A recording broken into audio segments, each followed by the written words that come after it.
Continuing now with Joe Garagiola's Baseball is a Funny Game. And when we ended the last session, we were in the middle of Chapter 9, the Social Security numbers. So we will continue now with that chapter. I'm just checking to see how long it is. It's a long chapter, so we may not finish it in this session. Oh, we still got almost 20 pages to go. It's a good one, though. He's covering a lot of ground here, a lot of different behind-the-scenes people. One of the toughest jobs of the general manager is the release. Whether it is the veteran who has given you his best but is no longer good enough, or the young player who has had a taste but now can't untrack himself and has to take the long ride back to Bushville. Cut-down time in spring training is always tough. Season cut-down time is even tougher. The unconditional release is toughest. A cold typewritten notice that means it's the end, and we all live in the past. An important link between the front office and the players is the traveling secretary. He is considered front office, but he lives with the players. He is the Pied Piper, official house mother, father confessor, travel agent, ticket broker, and floating bank all rolled into one. His immediate boss is a timetable. Though his job has many facets, his whole life revolves around the job of getting the ball club to meet the schedule. If he's not at a game or going to one or leaving one, he is planning how to get to one. The games of a season are scheduled by an authorized schedule maker who is given 90 days to make up the entire league schedule. But spring training games must be played and a schedule for them made up. For this, the traveling secretary turns schedule maker.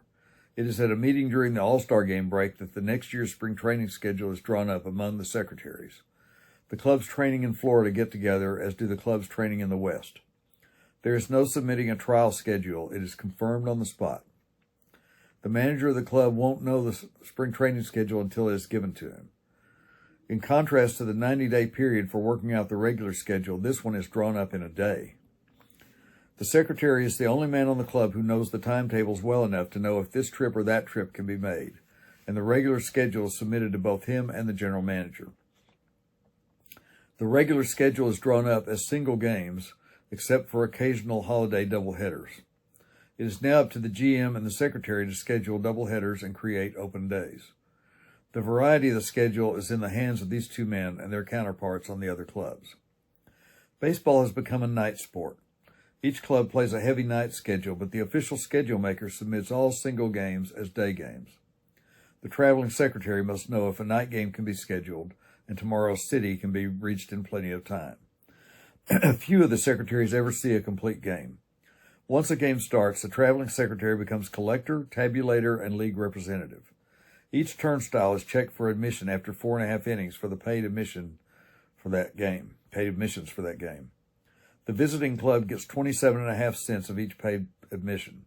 The cut is the same for a bleacher seat as for box seats. The total paid admissions determine the visiting team's share, and the secretary collects on the spot. He also notes the league share based on 5 cents for each paid admission. After each series, the home team secretary must mail the league the check for the series total. During the summer, the secretary travels with the team. He becomes banker, bookkeeper, ticket broker. Each major league player is given $8 a day for meals and can eat wherever he chooses. In spring training, a player is allowed $6 a day plus $25 a week incidental money, tips, laundry, etc. Quick personal observation. This gives you an idea of just how much baseball has changed, how much TV and other considerations have changed it over the years financially, how much free agency, the antitrust suit against the reserve clause, and then followed by free agency, how all that has changed the economics of the game. Back then, most players didn't make enough money to to support themselves and their families. For baseball, they would have to work an off-season job. So things have changed a lot since then. So in spring training, a player is allowed $6 a day plus $25 a week incidental money, tips, laundry, etc. If he lives away from the hotel, he gets an amount equal to what the club would pay for his hotel bill. So it's a complicated bookkeeping and auditing system that the secretary must keep. Each week he makes up the payroll. Even UNIVAC would need an overhauling after one season. UNIVAC was the big computer of the day. I mean big. In one city, he worries about making the next part of the schedule. Rooming lists must be sent ahead to the hotels. Buses must be hired to take players to and from the airport and to and from the ballpark. Baggage companies willing to meet a 2 a.m. arrival must be contacted. Air travel has speeded the process up and given extra flexibility, but the secretary's life is one of constant checking. Baggage handling has been much simplified in recent years. A player brings his bag to the lobby before leaving for the park and finds it in the lobby of the hotel in the next city. With air travel, baggage weight has become a concern. The Los Angeles Dodgers issue traveling bags as part of the equipment in an effort to control the weight. The Milwaukee Braves have issued sport coats and slacks, as have the pro football teams, in an attempt to give the team the look of a traveling unit. My first year in the big leagues, we traveled only by train. The Pullman list took the secretary some time. The club always uses 3 cars, which in those days meant 36 lowers with 3 drawing rooms. The manager, coaches, and secretary used the drawing room. The regular lineup was placed in the middle of the cars, away from the wheels. The berths atop the wheels was the no slumberland of the Scribinis. Here's another example of the secretary's problems. When a player is traded, he is given transportation and moving expenses. The major leagues are divided into 3 zones. The Eastern, including Philadelphia, Pittsburgh, New York, Baltimore, Washington, and Boston. The Central, including St. Louis, Cincinnati, both Chicago teams, Milwaukee, Cleveland, Detroit, and Kansas City. And the Western, Los Angeles, and San Francisco. When a player is traded in the same zone, the expense check is $300. From east to central, $600. From central to west, $900. And from east to west, $1,200, and vice versa. The efficient, patient, and available traveling secretary not only gives the guy the right check, often he has to give him the news. In representing a club, a traveling secretary makes his own decisions and gets no credit. He is supposed to get the club there. In 1938, a flood fouled up transportation around Boston. Even boats couldn't leave, and highways were washed out. Western Union was out, but the Cardinals had to be in Chicago. A young man named Leo Ward, now veteran Cardinals secretary, chartered a mail plane and put 21 players aboard headed for Chicago. This could be the first flight taken by a major league club. Before Ward's telegram to St. Louis, remember this is 1938, before Ward's telegram to St. Louis asking Sam Breeden, Cardinal president, for permission was delivered, the team was off and it played in Chicago. The next day, Breeden's reply came, "Do not think advisable to fly. Wait for other means." That year, 1938, was a year of nightmare for Leo Ward. It all happened. Flood in spring training, trucker strike, taxi strike, and a 7th-place ball club. In 1946, the Cardinals ran into a railroad strike. Half the team flew to Cincinnati, and the rest of us took a bus from Philadelphia. We made the scheduled game. The most painful thorn in the side of the traveling secretary is the pass list. Most players have wholesaling deals in each city, and they can turn a pass to the ball game into a pair of shoes, a sports shirt, or a movie projector. Each player is given 2 pass cards, but the National League has a rule stating that a player's immediate family must also be taken care of. The immediate family is defined as wife, mother, father, and sisters and brothers of both the player and his wife. Though listed in the record book as an only child, a player's pass list may indicate he came from a family of 15 sisters and 14 brothers living in all parts of the country. In 1959, Bob Rice, sec for the Pirates, was given in Los Angeles a list of 25 relatives, immediate family, for the first night by a player. He let it go through. The next night, the private rooting section was increased by 3 long-lost brothers. Although it would have set a new major league record for most passes on consecutive days, Rice scratched them all off the list. "Sure, we have our pets," says Rice. "How can you refuse a Vernon Law after he takes a 15-hour bus trip to reach a destination? He couldn't get a train or plane ticket, so he takes me off the hook by asking me if there were any buses running. And he was an established star, not a rookie breaking in. I didn't even know that Musial and Shaindienst were on the club," Leo Ward says, "just 2 names on the rooming list. My biggest problem with them was spelling Shaindienst right." It is only in recent years that the secretaries no longer depend on the players' vote for their shares in a first division finish. Now the club, by league rule, must pay the secretary the full player's share of a first division finish. First division meant you finished in the top half of the standings in the league. A lifetime job is his reward. A traveling secretary is never fired because the team has a bad year. On the other hand, who can ask for a raise when the team finished a bad year? And a good finish by the team means extra money, so how can you ask for more pay when a windfall has come your way? With the player, he's a company man, though an all-right guy. He understands the players and knows them. A player is more needle than complaint, says Leo Ward. When the club is winning, you hear complaints. When the club is losing, everybody is interested in getting on the right track. Bill Wolf is a name that won't be found in any record book. He was a groundskeeper and my first close contact in organized baseball. In 1941, Mr. Rickey, then Cardinal General Manager, sent me to Springfield, Missouri, to work as groundskeeper, to catch batting practice, and to keep me away from other clubs. I was 16 years old and was paid $60 a month to be a groundskeeper's helper. Though it be in a Class C park or a fine manicured infield of a major league park, the man dedicated to making it a place to play and a place to see is the groundskeeper. Affectionately called groundhogs, his crew works to draw the casual comment, "Doesn't the park look nice?" It's only when the race of tarp against rain is on that the groundhogs are noticed. In recent years, they also give a fifth inning performance in smoothing out the infield. The rest of the game, it's routine. A pitcher finishes warming up on the sidelines, the man with the rake takes over. Infield practice is over and a two-man crew lays down the wooden stencil to mark the batter's box. Once in a great while, a bag will come loose, and for a minute, the groundskeeper becomes the most important man on the field. And another stop here to say that by the time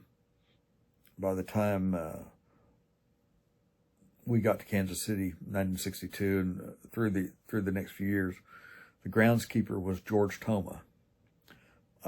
Even then, he had the reputation, and the municipal stadium was far from the best park in baseball. I mean, it was an old minor league park that had been expanded a few times, for me, it was a great place to grow up. Went to many games there, but it was far from the nicest park in baseball. But he kept that field immaculate and had the reputation as the best groundskeeper in all of baseball, so much so that when the first Super Bowl was played in Los Angeles Memorial Coliseum in 1967, January 1967, George Toma was asked to be the groundskeeper for the Super Bowl. He is now in his mid-90s. Last I heard, and this is 2025, last I heard, he was still going to the Super Bowl every year and doing some kind of supervisory work on the groundskeeping for the Super Bowl. Amazing record, with 60 Super Bowls now coming up, the 60th coming up this coming year. Anyway, continuing. But this is 1960, I think probably before George Toma got to Kansas City. So he's not mentioned here, before he built his reputation. Bill Wolf, Bill Stoksick, Matty Schwab, Emile Bissard, John Fogerty, and Bobby Dorr, names that never showed on a scorecard. The official titles can be park superintendent or head groundskeeper. Different names, different people with one idea, the keeper of the grounds, men dedicated to making a perfect stage for the greatest game in the world. I'm going to back up just a second to say that when he talked about that fifth inning performance by the grounds crew, that was a sight to see in Kansas City. George Toma's grounds crew had reputation also for being able to do that fifth inning, middle of the game, cleaning up the infield and so forth, raking the infield and all faster than any crew. They took pride in how quickly they could get on and off the field so play could resume. To a groundskeeper, the park is alive. The grass is his baby to be nursed, to be kept alive and beautiful. The soil is a soft cushion with feeling. The foul lines are the border to the beautiful centerpiece. The mound is a calculated summit suited to the great heights that can be reached there. To a groundskeeper, the park responds to treatment because it's alive. Many times the groundskeeper becomes the 10th man in the lineup. Lou Boudreau's first move upon being named manager of the Kansas City Athletics was to call the Bassard family in Cleveland and offer the head groundskeeper job to the eldest son, Harold. The Bassard family has become a legend in Cleveland's Municipal Stadium. Emile, the father, helped the Indians win at least 10 games a year, Boudreau says. The infield was true. It was soft and gave you the feel. And I know it helped Gordon and me when we were finishing up, said Boudreau. Convince the catcher that the ground is softer in one park than another and his legs won't get as tired. Del Crandall, catching for the Milwaukee Braves, mentioned to his groundskeeper that the area around home plate in St. Louis was the finest conditioned area in the league. Can we get the same condition here at home? Crandall asked County Stadium groundskeeper Al Oliver. The letter from Oliver to Stoksick read, Dear Bill, Del Crandall mentioned to me that you have the finest conditioned area around home plate. He told me that is his idea of what every catcher desires in wanting the best in terms of not being too hard or too soft for the catcher's legs, which, as you know, take a terrific beating during a game. As we in our profession are always striving to improve what we are presently doing, I am wondering if you could, without too much trouble, forward to me the classification of the soil you use around home plate and whether you have a special mixture of your own design. I have experimented with mica, etc., but have not been able to come up with the right feeling under the foot, resilient but not hard, and yet not too soft for proper footing. It will be greatly appreciated. Albert C. Oliver, Superintendent, Milwaukee Braves. The return mail recipe of Cardinal Superintendent Bill Stoksick. You take some black topsoil, add a little sand to it, and wet it down with the right amount of water. Be sure there isn't too much sand because it doesn't bind that way. It's all sifted together first and then put on the field. The players like it kind of soft, but not too soft, just the right footing. It is with this same chef-like attention that the rest of the field is handled. The infield gets the same soil as the catcher's area.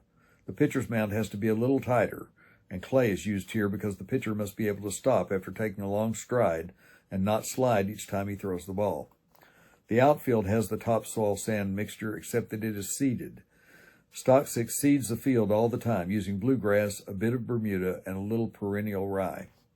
As Stoksick helped solve a Milwaukee problem, Cleveland's Bassard solved a Detroit problem. Bad hops and bumpy ground were the main complaints. The cause was caking of the dirt strip around the infield. The remedy was a new rolling process developed by Emile Bassard. To make the field playable and beautiful is the job. To help the club pick up extra games is the profession. A high bouncing ball over the infielder's head may look like luck, but it may be planned. A bunt rolling fair or foul may be predetermined. A runner able to stretch a single up the middle to a double because it looked like the outfielder didn't charge the ball may have got an assist from the groundskeeper's office. A baseball diamond can be a beautiful booby trap for the visiting team in the hands of a skillful home team groundskeeper. Skilled hands can speed a diamond up one day, slow it down the next, and protect the infielders against a good bunting club the following day. A good right-handed pull-hitting ball club would certainly benefit by a fast alley along the third base side of the diamond. The first hop is the big one, so the doctoring, hardening in this case, begins near the plate. On defense, there wouldn't be too much worry about bunts because they would literally jump off the ground. By tilting the ground towards the foul line, most bunts would roll into foul territory anyway. The third baseman wouldn't be too much concerned with bunts, being aware of the conditions. If it's a slow-moving infield and the emphasis is placed on defense, the groundskeeper provides a soft infield which slows the ball down. The grass isn't cut too short, and each blade works for the defense. With a sinker ball pitcher working, the area in front of home plate is soaked to slow down a hit ground ball. Most sinker ball pitchers need good infield work, and this condition gave infielders plenty of time to get the extra step for the good defensive play. Bob Neiman, while an outfielder with the Baltimore Orioles, wrote a guest column in which he said the Baltimore club would always soak the area in front of home plate when sinker ball pitcher Bill White was scheduled to work. Neiman claimed that Nellie Fox, the White Sox star, was able to pick up 20 hits a year at Comiskey Park by bunting the way the foul line was doctored. A fast-running club likes the ground hard, and at home it can be tailor-made. On the road, the club will find the baselines give the feeling of running in sawdust. Soften the area around the bag so there is no grip, and even the most daring base runner will stay close. The first thing that a visiting manager and coaches do is to check the condition of the infield grass, the base paths, and the foul lines. Is the infield hard or soft? During infield practice, this is tested by batted balls. Outfielders check the grass. Is it slowing the ball down? Is the ground hard so a ball may shoot by you? The player who can bunt will check the foul lines for a reading on the roll of the ball. Though infield and batting practice may look routine, there is constant observation of the legal booby traps of the diamond medic. The biggest threat to the groundskeeper is rain.